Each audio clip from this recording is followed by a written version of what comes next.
بسم الله الرحمن الرحيم الحمد لله رب العالمين والصلاة والسلام على رسول الله وعلى آله وأصحابه أجمعين.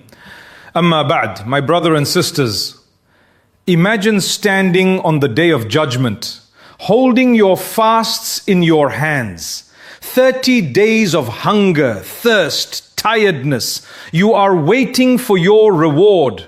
And then you are told, where were your prayers? What will you say? My beloved brothers and sisters, Ramadan is not about starving the body. It is about waking up the soul. And the soul does not live without salah. Allah says in the Quran, وَأَقِيمُوا الصَّلَاةَ وَآتُوا الزَّكَاةَ, and establish prayer and give charity. Notice something powerful. Allah always mentions prayer first, before fasting, before many other deeds, because prayer is the foundation. If the foundation is weak, the building cannot stand. You fast all day, you refuse water, you refuse food, you refuse your desires, but when the time of prayer comes, you delay it, you ignore it, you say, I am tired.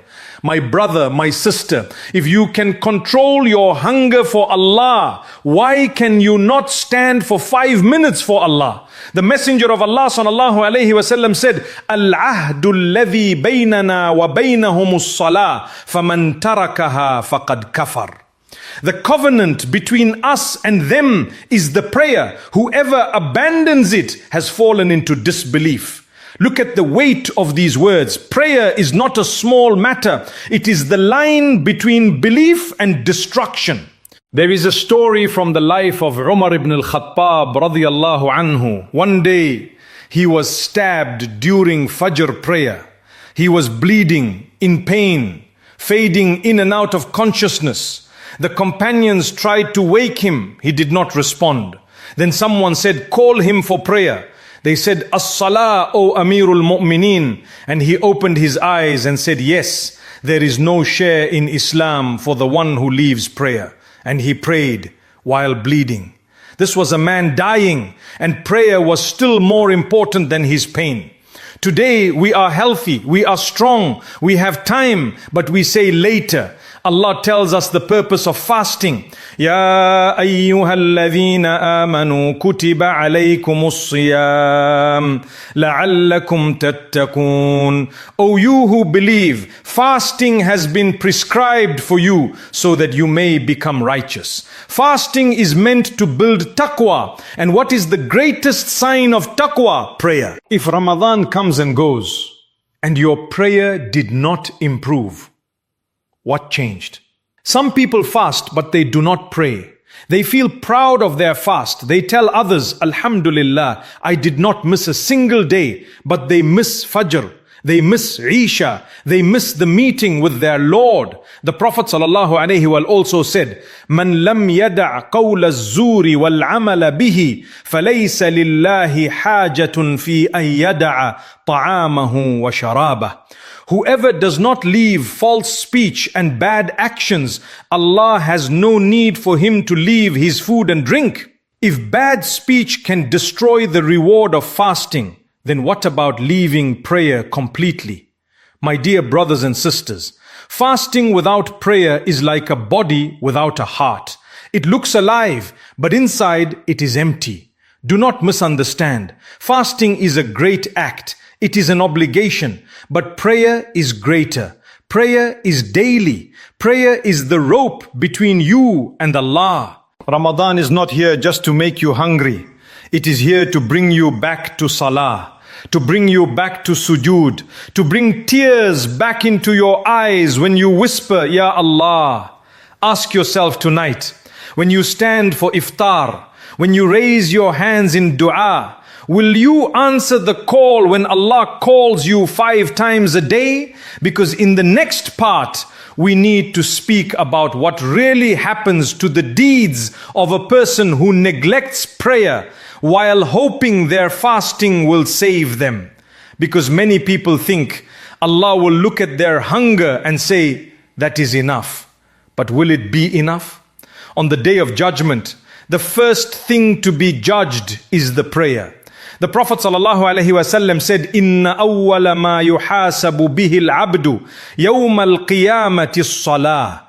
The first thing a servant will be brought to account for on the day of resurrection is the prayer. If it is good, the rest of the deeds will be good. If it is broken, the rest will be broken. Think about that.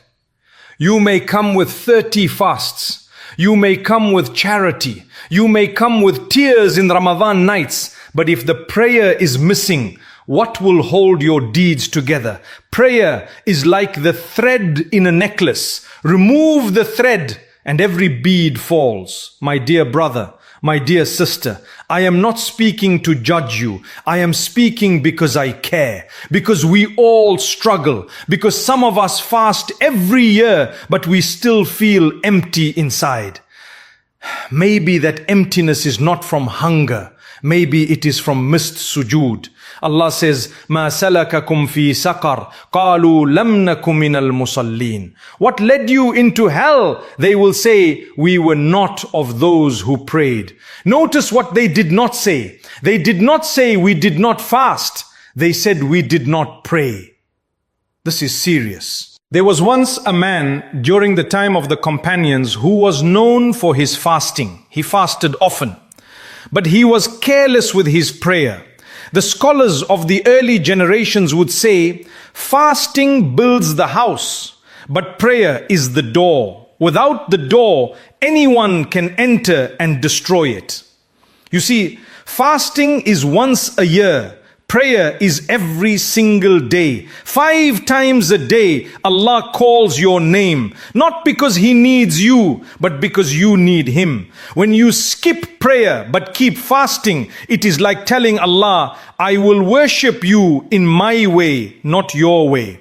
And worship is not about what we feel, it is about what He commanded. And still, Allah is most merciful. Even if you have missed prayers, even if years have passed, even if you feel ashamed, Ramadan is the month of return. Tonight, when you break your fast, ask yourself gently, not with anger, just honestly, if I can leave food for Allah, can I not stand for Him? If I can wake up for suhoor, can I not wake up for fajr? If I can scroll on my phone for an hour, can I not give Allah 5 minutes? Close your eyes for a moment and imagine your grave, dark, silent, alone. What will keep you company there? Hunger from Ramadan or the prayers you prayed with sincerity?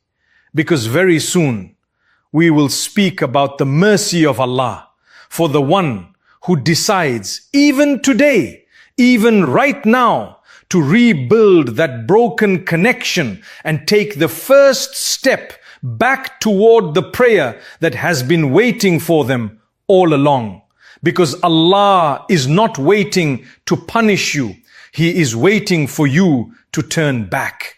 Do you know what is beautiful? The door of prayer is always open. You do not need an appointment. You do not need permission. You do not need to be perfect. You just need to stand. There is a hadith Qudsi where Allah says, Ya ibn Adam, لو بلغت ذنوبك عنان السماء ثم استغفرتني غفرت لك. O son of Adam, if your sins were to reach the clouds of the sky and then you asked me for forgiveness, I would forgive you. Look at that mercy. Even if you fasted for years but did not pray, even if you feel embarrassed to stand on the prayer mat, Allah is not embarrassed to forgive you, but do not delay. Because the heart becomes hard when we keep ignoring the call. You hear the adhan, you feel a small pull inside, and then you say, later. That later is dangerous. Shaitan does not tell you, do not pray forever. He says, not now. And slowly, not now becomes never. My dear listener, Ramadan is a gift. It is not guaranteed next year. How many people fasted with us last Ramadan and today they are under the earth? They wished for one more sujood, one more chance to bow their head and whisper, Ya Allah, forgive me. There was a man known in the early generations who was careless in prayer. When he was on his deathbed, they tried to help him say the Shahada, but his tongue was heavy. The scholars would later say, sins can lock the heart. Prayer keeps that heart alive. You do not want to reach that moment wishing you had prayed. And at the same time, do not lose hope. If you have not prayed regularly, start with one prayer. Just one. Guard it. Protect it. Let it change you. Maybe start with Fajr. It is quiet. It is personal. The world is asleep. It is just you and Allah. Or start with Isha. Before you sleep, stand and say, Ya Rabb, I am weak. Help me. Do not wait until you feel ready. Readiness comes after action. Allah says, Inna Allaha yuhibbu tawwabina wa yuhibbul mutapahhirin. Indeed, Allah loves those who constantly repent and those who purify themselves. He loves the one who comes back, not the one who was perfect, the one who returned. Fasting trains you to control your body. Prayer trains you to surrender your heart. You need both. Ramadan without prayer is like rain falling on closed soil. The water comes, but nothing grows. Open your heart, open your schedule, open your life for those 5 meetings a day, because what we are about to understand next is something many people never think about. What happens to the rest of your good deeds when the prayer is repaired, and how one sincere sajda can change your entire scale of deeds in a way you never imagined, because one sincere sajda can lift a person from darkness to light. You may think your sins are too many. You may think your past is too heavy. You may think after all these years of missing prayer, how can I just start? Listen to me carefully. Allah is not counting your years of distance the way you think. He is looking at your next step. The Prophet ﷺ told us that Allah stretches out his hand at night to accept the repentance of the one who sinned during the day, and he stretches out his hand during the day to accept the repentance of the one who sinned at night. Every day, every night, you are not locked out, but your heart, it feels tired, doesn't it? Sometimes you fast and still feel empty. Sometimes you make dua and feel nothing. Sometimes you hear reminders like this and you feel a pinch in your chest, and then life distracts you again. I am speaking to that pinch, that small voice inside you that says, I need to change. Do not silence that voice. That is mercy knocking. Allah says, قل يا عبادي الذين أسرفوا على أنفسهم لا تقنطوا من رحمة الله. Say, O my servants who have transgressed against themselves, do not despair of the mercy of Allah. He did not say, O perfect servants. He said, O my servants who have wronged themselves. That is you. That is me. Do you know what breaks my heart when someone says, I fast, I believe, but I just can't pray. Why? What is stopping you? Is it laziness? Allah can help you. Is it guilt? Allah can wash it away. Is it habit? Allah can replace it, but you have to turn to Him. Right now, as you are listening, you can make a decision. Not a loud one, not one you announce to the world, just a quiet promise in your heart. Ya Allah, I have been weak, but I am coming back. Cry if you need to. Whisper if you need to. Sit on your prayer mat even if you feel like a hypocrite, because the hypocrite does not feel pain over missing prayer. You feel pain. That means your heart is alive, and I am afraid for you. Not because Allah is harsh, but because life is short. We plan for next Ramadan. We plan for next year. We plan for later. But death does not wait for your plan. If this was your last Ramadan, Would you be satisfied with fasting but no prayer?